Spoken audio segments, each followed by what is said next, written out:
All right, welcome to another episode of 5 Minutes with the Real Boss. This one here is the real boss, whether she admits it or not. Are you the boss? If I'm the boss, I'm doing horrible because you don't listen. Because I don't follow directions. That's exactly right. I got like a whole team of people that try to make me follow directions. I can't wait till Krista watches this. She's going to go, how did you get her on there? No. Hey, listen, so 5 Minutes with the Real Boss is where I get the opportunity to spend some time with my amazing wife, Kimberly, of 30 years. We talk about things related to faith, family, friendship, love, and this crazy thing that we call life. We've had a good one. Mm-hmm. It's been fun. Mm-hmm. Yeah, we got a lot left, hopefully. It's been a good time. Hopefully. So what we're going to talk about today, we're going to bring back a topic that we already spoke a little bit about, and it is in the area of the favorite movie.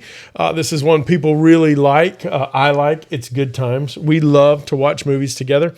And so one of the favorite movies that you mentioned during the last podcast or one of the other podcasts, and we didn't get a chance to cover it, was what? I can't remember. Devil Wears Prada. The Devil Wears Prada. Mm-hmm. Right. So you talked about The Devil Wears Prada. This is a leadership podcast. If you've ever seen that movie, that boss is the meanest person on the planet. Yeah, she's difficult. She's difficult. So maybe I tried to avoid it on purpose. Maybe. Maybe not. No, but let's talk about it. The more we thought about it afterwards, I convinced you to go ahead and let's do a whole episode on that. So let's talk about it. So what is it about The Devil Wears Prada with this hateful, evil boss that you like so much? First of all, I like the style. But she does. Anybody who knows her knows that purses and shoes. But I think the main thing was her insecurity. So she started out, you know, it reminded me a little bit of me. Of course, she's a little bit more secure about herself than me. But the insecurities in the very beginning, the way she was dressed and all of that, and they were like, you can't do this job. But she ends up turning around and proving them like, yeah, I can. Yeah, so people really kind of judged her on the outside from the very beginning. And then as the movie develops, she shifts a little bit based on her confidence. But really then the people there begin to see within her this greatness that she had hidden underneath this shadow. There's, when we first started talking about it, I thought, man, that's a tough one. But the fact of the matter is there's really a lot about leadership inside that people movie. Really got to know who she was. They assumed something that wasn't there, but found out, oh, that's not true. You know, she's actually... And that happens a lot. Yeah.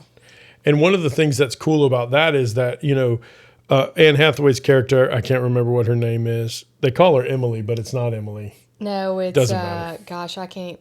It doesn't even matter. My favorite movie. Andy is her name. Yes. So she gets, throughout the movie, she begins to come into her own.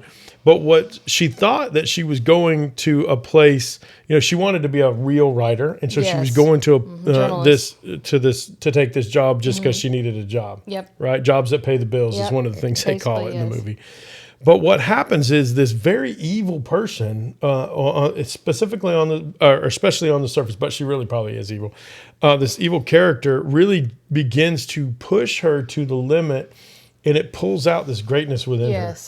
And so one of the things that's kind of cool about that is that we never know who's going to actually help us reach that full potential. Yeah. And so sometimes the circumstances that we're in are just miserable. Mm-hmm. Hers were miserable. Yeah, it was. And like the dinner with her dad. But she turned it around and ended up being one of the favorite employees. For sure, right? Yeah. Yeah. By the end of the movie, she's the preferred one. Yeah. And it's one of the things that I think we can learn from that too, or if we wanted to try to twist to apply it to our lives, is that you never know who's going to pull out of you your full potential. Mm-hmm. I've had some bosses in my life that were not my favorite. Yeah. Right. That were hard to work for, unappreciative, didn't pay right, rude and nasty, and you would always just say, "Look, you go do your job, and be the best you can be, and the rest of it will work itself out." And so that's really kind of, I do think that can be taken from that no matter what the circumstances are. My mother used to say this, we we should never choose to let our circumstances dictate who we are. We should dictate what our circumstances are. Yeah. And that's by us going and being who we are. So thank you so much for joining us for another episode of 5 Minutes with the Real Boss. We got her in here to do a movie. We'll do some more. Those movies are good. If you like it, tell us a movie you'd like for us to review, and we'll suffer through it and watch it and review it. Catch us on all the different podcast platforms. And again, we hope and pray that you'll have an amazing day.